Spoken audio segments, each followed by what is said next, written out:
One time I was at a bank, and then some guy walked to me. He said, "Hey kid, you look pretty cool. Just gotta tell us something you can't tell anyone else." I said, "Okay." He said, "Do you read a book?" And I said, "Yes, I do." Well, he put on a ski mask and grabbed a gun and said, You read 1,000 pages every day. Make sure these are 18 of them." The song kind of ends there, but uh, I've never been the same since.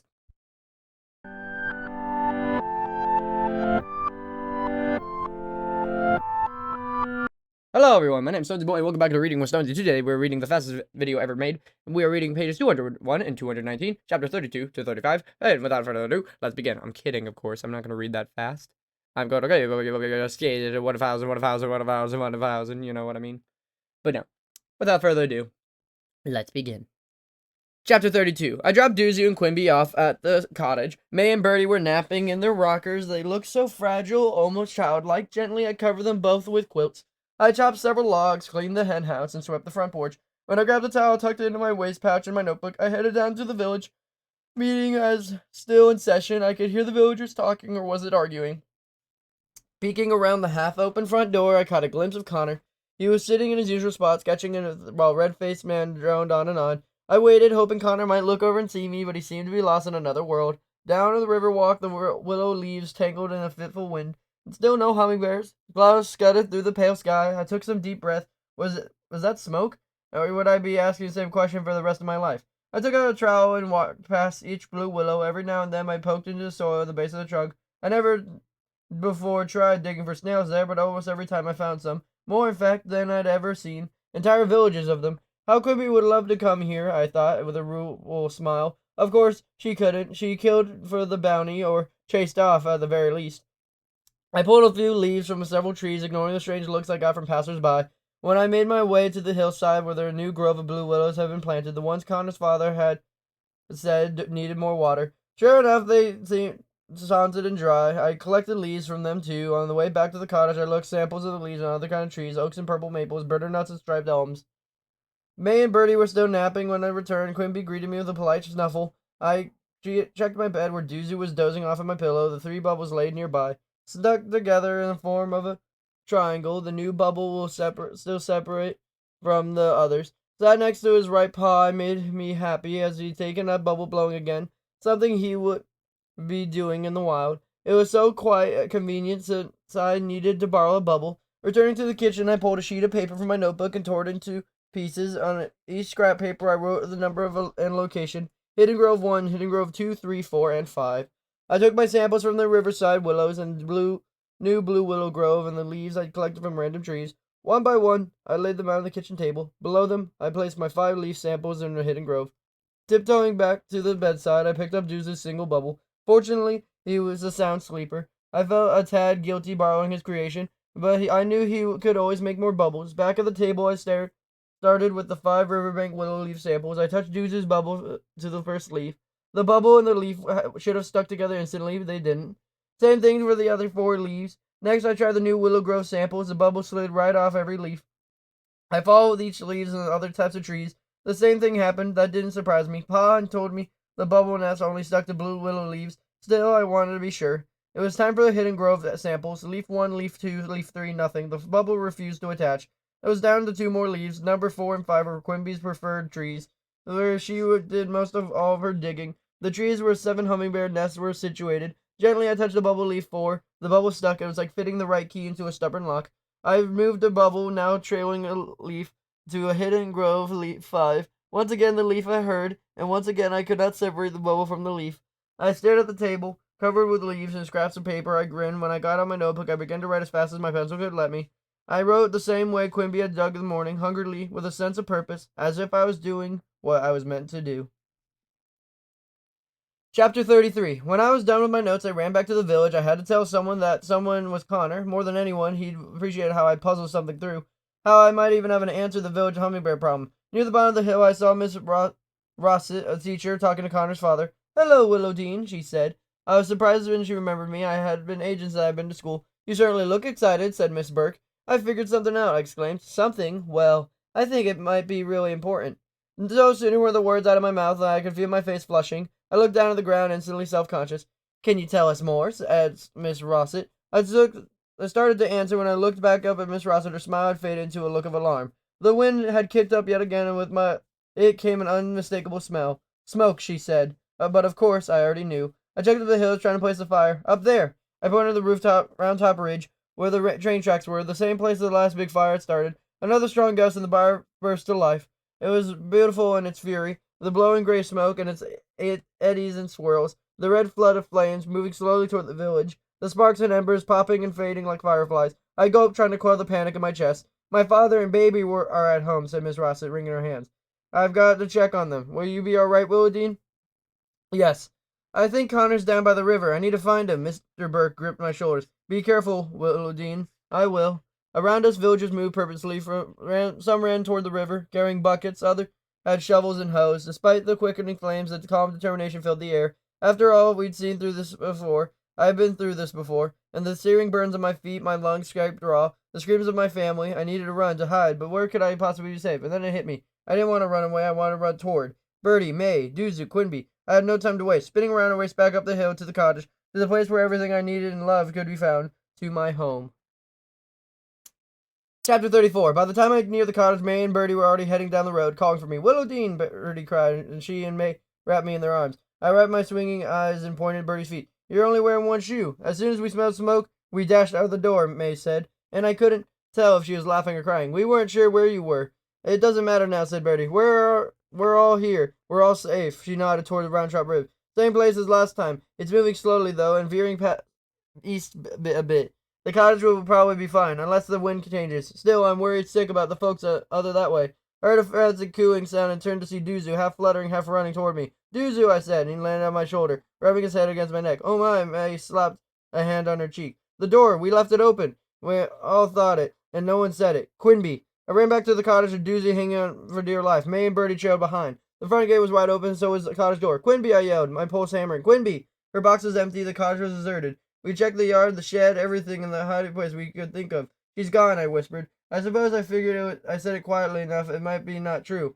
"She's probably just hiding in the woods," said May, and I could hear the uncertainty in her voice. "I'm so sorry, love. All we could think of was getting to you." I patted May's back. "It's not your fault." "Maybe," said Bertie. She went up to the grove where you and Connor go." "Connor," I said. "Mr. Burke was looking for him." My heart was tearing apart like a piece of wet paper. I wanted to protect May and Bertie and Duzu. I wanted to find Quimby. I wanted to make sure that Connor was safe. "I'm going back down to the village," I said. "I have to see if Connor's all right." "You can't," May began, and cut her off. "Well, I'll need water buckets," I said. "You two stay there with Duzu. Keep an eye out for Quimby in case she comes back." Bertie and May exchanged a look that spoke volumes. I was the child, and they were the adults, and I was so healthy and able-bodied, and they were not. I could see they wanted to stop me, and I could see they weren't going to. "If I can help, I want to try," I said, and they both nodded. "I'll come straight back here and fetch you when the fire changes course, I promise." "Take the buckets from the front porch," said Bertie. I never before heard her voice tremble. I set Duzu on the chair and gave May and Bertie a quick hug. 4 buckets were right outside the door, and grabbed 2 and left 2 for May and Bertie, hoping against hope they wouldn't need them. I didn't let myself say the words until I reached the front gate. "I love you," I called. Chapter 35. Smoke hung from the village like a menacing fog. The air was yellow-gray. It hurt to breathe. I stared at the riverfront, no Connor. I tried the village hall again, nothing. No doubt his father had found him. Connor would probably be fine, and yet I couldn't stop thinking, what if, what if? Near the carousel, Bucket Brigade was hard at work. A long line of villagers snaked from the fountain to the edge of the woods. There the fire appeared for the beheading. The first person in line scooped out water into the pails, pots, and buckets, when passed it down. Meanwhile, 2 other groups dug trenches and cleared brush in the hillside, hoping to contain the fire's spread. Practically every resident seemed to be there. People were sweating and panting, their faces smudged with soot, their cheeks marked with tears. I walked down the line, choking and coughing like everyone else, and finally there he was. Connor saw me. His grin practically overtook his whole face. "Willodeen," he cried as he passed the metal pail of the woman beside him. "My father said he saw you, but I was still worried." He wiped his brow with the back of the hand. "Really worried." "Everyone's fine," I said. I paused. "Except Quimby. She disappeared. Connor vanished." His face fell. "You're sure?" "I'm sure." I wanted to say more, but I wasn't in the right time. Took the buckets from the fountain, headed to the end of the line. I joined my neighbors in their fight. Our fight. We worked together for hours. After the fountain ran dry, we took turns hauling water from the river. When the wind picked up, we covered our faces in handkerchiefs and bandanas. When our hands blistered from the buckets and shovels, we tied scrapes of cloth around our palms. We helped each other because we were all we had. because we knew against the brutal, timeless forces of nature, the best we could hope for was a truce. Man, it is crazy to think that it takes a literal end of the world scenario, or end of what we know as the book's world, for there to be a type of truce. It's a crazy thing, but I mean, it's happened before. It's happened in real life where people just hate each other until one day they have to call a truce. It's an insane thought process, really, of like how could that be real or something, but really, it's happened. I mean, ain't that it's a weird thing that it has happened. I really wish it never did. I hope it never does happen again, but most likely it will. It's kind of like with when family fights, and you just gotta. It's sad because you have to pick sides, but something like someone getting injured will put a tie on it, and it will cause a truce or something around those lines. But yeah, today we read pages 201 to 219, chapters 31 to 36. Or 35. Next time we will be reading chapters 36 to 40, pages 220 to 243, but that's not what matters. For right now, what matters is, it's time for the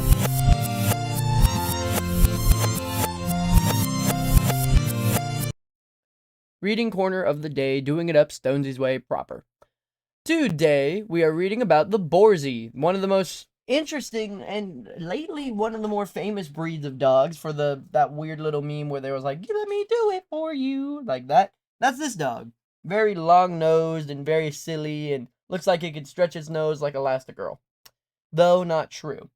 The Borzoi, as we should know, and we should know this just by being in these videos at all, but if you're new here and this is your first animal, let this be known as a lesson. Never make fun of something and never have an opinion on something until you should know its history. Just in case you get into any arguments, especially political. But if it's something like a sandwich, you don't have to learn the history. But it's something political and can have an argument behind it, maybe know the history. It could help you and give you good credibility. Now, to let us know the history of the Borzoi is that the Borzoi, a very fun word to say, was bred by a Russian aristocracy for hundreds of years. Coursing the hare sport was known in Russia as early as the 13th century. In the 15th and 16th century, crosses the coursing hounds with bear hounds, and the tall Russian sheep dogs were made to increase size and coat. Both necessary for hunting wolves in the cold climate. The first standard was written in the 1600s in the Book of Borzoi Hunting Rules. Perhaps no other breed has ever been in the focus of hunting in such a grand scale. Hundreds of serfs worked in the upkeep of the hounds in huge estates. The hunts themselves were grand events. One account describes hounds, horses, beaters, and hunters arriving in train over 40 cars, and with other train bringing a grand duke and other nobility. Over 100 Borzoi might partake in the hunt. Beaters and scent hounds initially trailed the wolf, followed by hunters and horseback. A pair or trio consisting of 2 males and a female of matched Borzoi was then unleashed, and the wolf was decided. The dogs would strike at the same time, forcing the wolf down and holding it until the hunter arrived to bind the wolf, and then often set it free. By the 1800s, 7 distinct subtypes of the Borzoi existed in Russia. Most present Borzoi descended from the prototype kept by the Grand Duke Nikolaevich, and many of the early American imports came directly from Perchino kennels. The Russian Tsar would often present Borzoi as gifts of visiting royalty. After the Russian Revolution, the days of the nobility were over, and many Borzoi were killed.